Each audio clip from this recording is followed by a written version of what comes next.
Trending ngayon sa social media ang kapamilya actress-singer na si Janela Salvador. Ito'y matapos masangkot ang kanyang pangalan sa hiwalayan ng kapuso actress na si Clea Pineda at ng internet personality na si Catrice Quiro.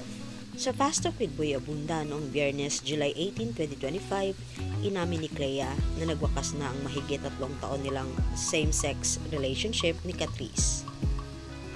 Paliwanag ni Clea, hindi na nila natutulungan ni Catrice ang isa't isa, kaya nagdesisyon silang maghiwalay, 1 buwan pa lamang daw ang nakararaan.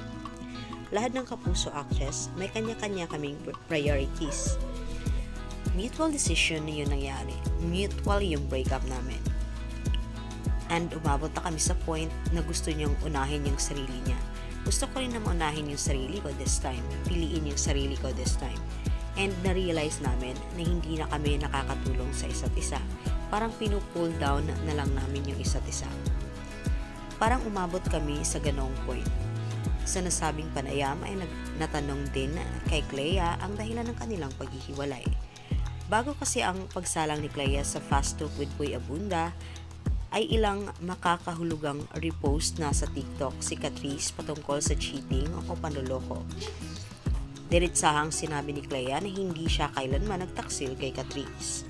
Saad niya, sobrang proud akong sabihin yan na no, hindi ko kayang gawin yon kay Kat. Kasi masyado kong mahal si Kat, so no. No rin ang sagot ni Clea nang tanungin ng host na si Boy Abunda kung nag-cheat sa kanya si Catrice. Bagamat itinanggi ni Clea na may panloloko o pagtataksil sa relasyon nila ni Catrice, marami pa rin netizens ang hindi kumbinsido.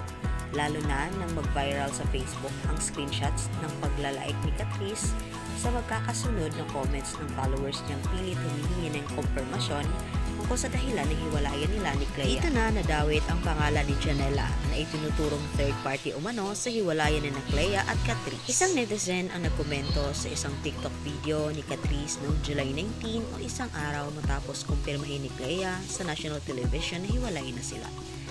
Follow na kita kasi wala na yung cheater, komento ng netizen. Hindi ito nireplyan ni Catrice, ngunit kapansin-pansin ang paglalike niya rito. Isa pang netizen ang nagtanong, si Janela S. po ba? Hindi rin ito nireplyan ni Catrice pero nilike din niya ito. Sumunod na nilike ng dating nobya ni Clea ang komento ng netizen na once she like it, kat then confirm na si JS nga yung other party. Hinala ng netizens, nagkapalagayan ng loob sina Janela at Clea nang magkasama sila sa upcoming Cinemalaya film na Open Endings. Kasama nila sa cast si Jasmine Curtis Smith at ang OPM singer na si Lian Mamonong. Bukas si Janela sa pagsasabing suportado niya ang LGBTQIA+, o lesbian, gay, bisexual, transgender, queer, intersex, asexual community. Ito rin ang isa sa dahilan kung bakit nakailang beses na siyang nai-isyong isa siyang bisexual. Ngunit kailanman ay wala siyang pag-amin tungkol sa kanyang sexual orientation.